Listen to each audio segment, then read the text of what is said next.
C M Liju ഇവിടെ M H A പറയുകയാണ്, C A doesn't deal with the deportation of illegal immigrants.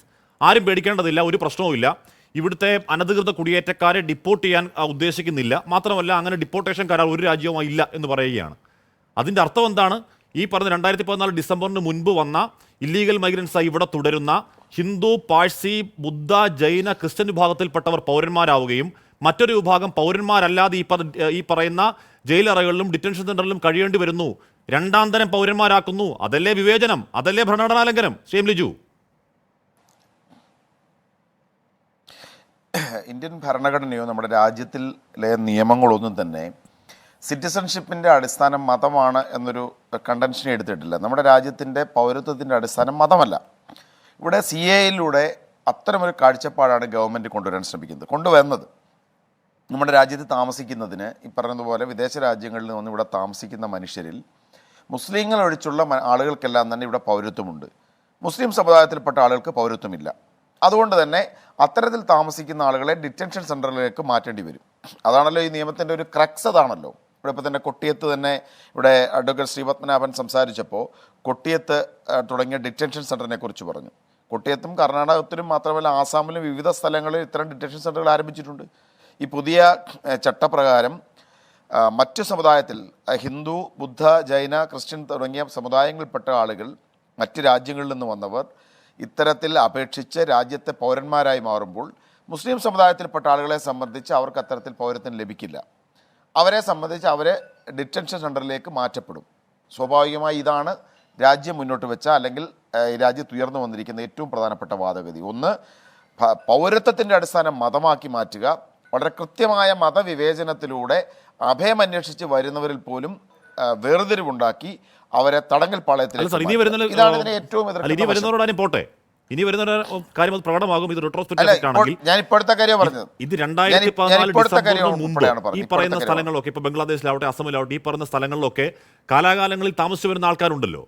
ആ ആൾക്കാർ ഈ നിയമത്തിന് ശേഷം ഈ പറയുന്ന ഒരു 5 പേർ അല്ലെങ്കിൽ 5 വിഭാഗം ആൾക്കാർ മാത്രം രാജ്യത്തിന്റെ പൗരന്മാരാവുകയും ഒരു വിഭാഗം അവരുടെ മതം എന്ന പ്രശ്നം കൊണ്ട് മാത്രം അവർ ഇല്ലീഗൽ മൈഗ്രന്റ്മാരായി, അവർക്ക് രാജ്യമില്ലാത്തവരായി, അവർക്ക് എങ്ങോട്ടേക്ക് പോകാൻ കഴിയാതെ നരകജീവിതം നയിക്കേണ്ടിയും വരുന്ന അവസ്ഥ, അത് ഗുരുതരമല്ലേ, ഗൗരവതരമല്ലേ സി എം ലിജു? തീർച്ചയായും അതുകൊണ്ടാണ് ഞാനതാണ് ആ വശം തന്നെയാണ് ഏറ്റവും കൃത്യമായി പറഞ്ഞത്. മതത്തിൻ്റെ പേരിൽ മാത്രം പീഡനം അനുഭവിക്കുകയും തടങ്കൽ പാളയങ്ങളിൽ കിടക്കേണ്ടി വരുന്ന ഒരു സമൂഹം, അത് രാജ്യത്തിൻ്റെ ഭരണഘടനാ തത്വങ്ങൾക്കുണ്ടാക്കുന്ന ആഘാതം, ഇന്ത്യ എന്ന് പറയുന്ന കൃത്യമായ മതേതര രാജ്യത്ത് മതം എങ്ങനെ അളവുകോലാകുന്നു എന്നതിൻ്റെ സൂചനകളാണിത്. അതോടൊപ്പം എനിക്ക് മറ്റൊരു കാര്യം കൂടി പറയാനുണ്ട്. ഞാൻ ശ്രീപത്മനാഭൻ്റെ പ്രസംഗങ്ങൾ, അദ്ദേഹത്തിൻ്റെ വാദഗതി ശ്രദ്ധിക്കുകയായിരുന്നു. അദ്ദേഹം കപിൽ സിബലിൻ്റെ പ്രസംഗമാണ് കോട്ട് ചെയ്യുന്നത്. എനിക്ക് ശ്രീപത്മനാഭൻ ഉൾപ്പെടെയുള്ള BJP പ്രതിനിധികളോട് പറയാനുള്ളത്, നിങ്ങൾ ഈ സന്ദർഭത്തിൽ നടത്തിയെടുത്ത് സംസാരിക്കരുത്. ഇപ്പോൾ തന്നെ അദ്ദേഹം എന്തുകൊണ്ടാണ് പറഞ്ഞതെന്നറിയാമോ? ഇപ്പോൾ ഹാഷ്മി ഒന്ന് ഗൂഗിൾ സെർച്ച് ചെയ്ത് നോക്കിയാൽ ഇന്ത്യ ടി വിയുടെ ഒരു ന്യൂസുണ്ട്. ഇന്ത്യ ടി വി ഇപ്പം CIA എന്ന് പറഞ്ഞ അല്ലെങ്കിൽ കപിൽ സിബലിൻ്റെ ഒരു സ്റ്റേറ്റ്മെൻറ്റ് ഇപ്പം നോക്കിയാൽ ഇന്ത്യ TV എടുത്തിട്ടിരിക്കുന്ന ഒരു സ്റ്റേറ്റ്മെൻറ്റാണിത്. CAക്കെതിരെ രാജ്യസഭയിൽ ഏറ്റവും ഉജ്ജ്വലമായൊരു പ്രസംഗം നടത്തിയ കപിൽ സിബൽ, അദ്ദേഹം ഉയർത്തിയ നിരവധി വാദഗതികളുടെ ഒപ്പം തന്നെ എന്ന് പറഞ്ഞു കഴിഞ്ഞാൽ പൗരത്വത്തിൻ്റെ അടിസ്ഥാനം മതമാകുന്നതിരെ അദ്ദേഹം ഉയർത്തിയ വാദഗതികളിൽ നിന്നും ഉയർത്തിയ ഒരു വാക്ക് അടർത്തിയെടുത്ത് ഇന്ത്യ TV കൊടുത്ത കാര്യം ഇപ്പോൾ ഗൂഗിളിൽ ലഭ്യമാണ്. BJPയുടെ വക്താക്കൾ ഉപയോഗപ്പെടുത്തുന്ന ഒരു സോഴ്സായി ഉപയോഗപ്പെടുത്തുന്നത് അതിനെയാണ്. അല്ല കപിൽ സിബലിൻ്റെ ടെക്സ്റ്റ്, മുഴുവൻ പ്രസംഗത്തിൻ്റെ ടെക്സ്റ്റ് എടുത്ത് സംസാരിക്കാൻ ഇവർ തയ്യാറാകുമോ? കപിൽ സിബൽ അന്ന് നടത്തിയ പ്രസംഗത്തിന് മറുപടി പറഞ്ഞു. അദ്ദേഹത്തെ വ്യക്തിപരമായി കൂടി ആക്ഷേപിച്ചുകൊണ്ടാണ് അമിത്ഷാ എന്ന് മറുപടി പറഞ്ഞത്. അപ്പോൾ ഇത് കേൾക്കുന്ന ആളുകളെന്താ വിചാരിക്കുന്നത്?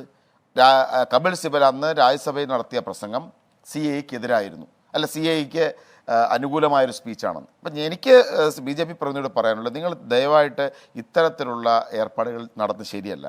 ഏതെങ്കിലും ഗൂഗിൾ ന്യൂസ് നിങ്ങൾക്ക് അനുകൂലമായിരിക്കുന്ന മാധ്യമങ്ങളുടെ ഏതെങ്കിലും ഒരു ഡിജിറ്റൽ വാർത്തകൾ എടുത്തിട്ട് അത് ഇങ്ങനെയാണെന്നൊരു വസ്തുതയായ ഒരു ടെലിവിഷൻ ചർച്ചയിൽ പറയുന്നതിനോടുള്ള വിയോജിപ്പ് ഞാൻ രേഖപ്പെടുത്തുകയാണ്.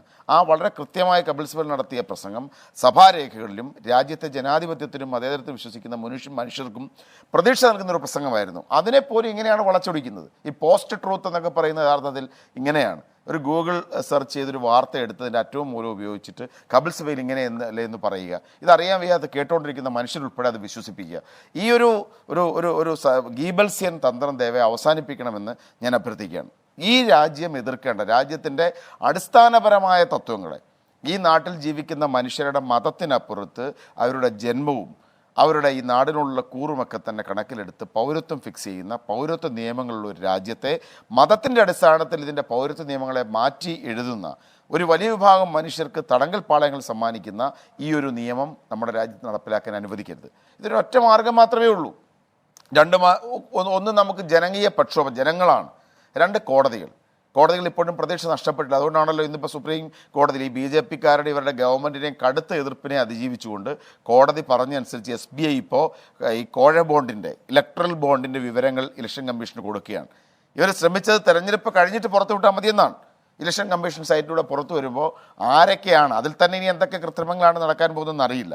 പണ്ട് പെഗാസസുമായി ബന്ധപ്പെട്ട കാര്യങ്ങൾ, സ്പൈ സോഫ്റ്റ്വെയർ സ്നൂപ്പിംഗ് കേസുമായിട്ട് ബന്ധപ്പെട്ട് പെഗാസസിന് സുപ്രീം കോടതിയിൽ കേസ് വന്നപ്പോൾ കോടതിക്ക് മുമ്പാകെ പറഞ്ഞത് സീൽഡ് കവറാണ്, പുറത്തുവിടാൻ പറ്റില്ലെന്നാണ് പറഞ്ഞത്.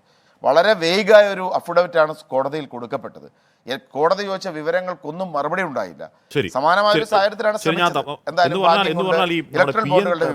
KS ഫണ്ടിലേക്ക് നമ്മുടെ അന്ന് ടിക്ടോക്ക്, പിന്നീട് രാജ്യം നിരോധിച്ച ടിക്ടോക്ക് PM KS ഫണ്ടിലേക്ക് ഫണ്ട് കൊടുത്ത കാര്യമൊക്കെ വാർത്താരൂപത്തിൽ വന്നതാണ്.